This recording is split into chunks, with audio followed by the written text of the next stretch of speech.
Right, tasting day, the specials. Everybody's favourite day.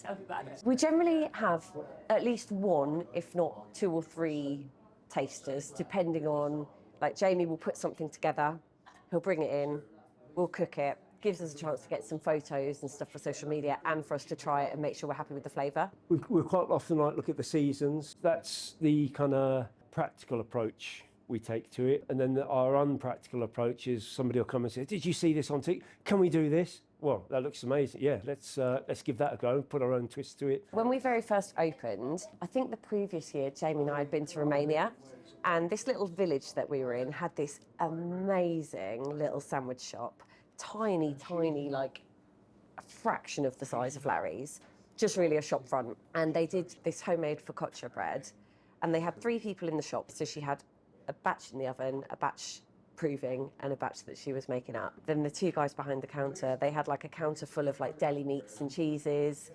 quite a basic menu. That was all they did. I think they probably had coffees and a sandwich with these focaccias. They were about this big, they were massive, and they were incredible. And from the before it even opened, there'd be a queue of people to get in there when it opened, and people queuing all day. And we were only there for 2 days, so I think we had like 2 or 3 sandwiches from there. They were so good. So when we opened here, we were like, let's do that. That's something that's completely unique. You can't get them anywhere else in this area. Roxham needs to try this. They looked amazing, they tasted amazing. We baked this focaccia bread in the pizza ovens every day, and it was great, but it just didn't take off. Some of the stuff we like and try is very unique to our taste and palate. The nice thing with the specials is it gives us a good way of seeing what our general public enjoy and don't enjoy. Bit of stuff now. Bit of spud. How am I going to get all this in? In a bigger spoon. This is going to be elegant.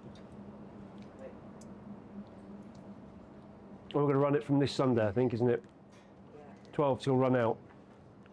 Oh no, God, Mary.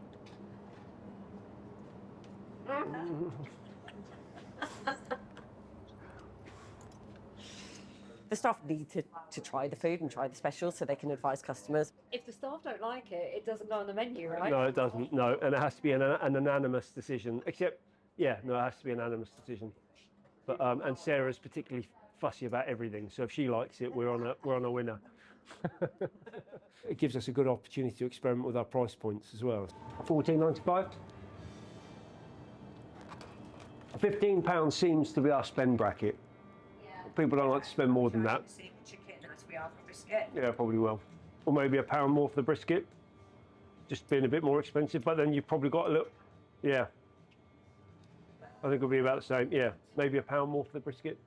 So there's some stuff that doesn't really get off the ground at all. Some stuff we just think, actually, this is just not, we've had fun making this, but realistically, if we've got to make 100 of these a day, A, is this practical on that basis? And B, are we going to sell enough of these in a day to warrant, or are we going to, how much of this are we going to throw away compared to sell? There's a lot of trial and error with that, and it's heartbreaking when we think we've come up with a really genius plan, and it's actually not that well received. And we end up, okay, A, terms off the menu, and B, a lot's gone in the bin. They're not a product for us or our customers then. If it's super really popular, we'll consider keeping it on the menu. There's a couple of things that we've taken off the menu that a few of the locals are like, no, but we'll either bring them back in the summer when we're busy, or we'll bring them back for like specials for a month.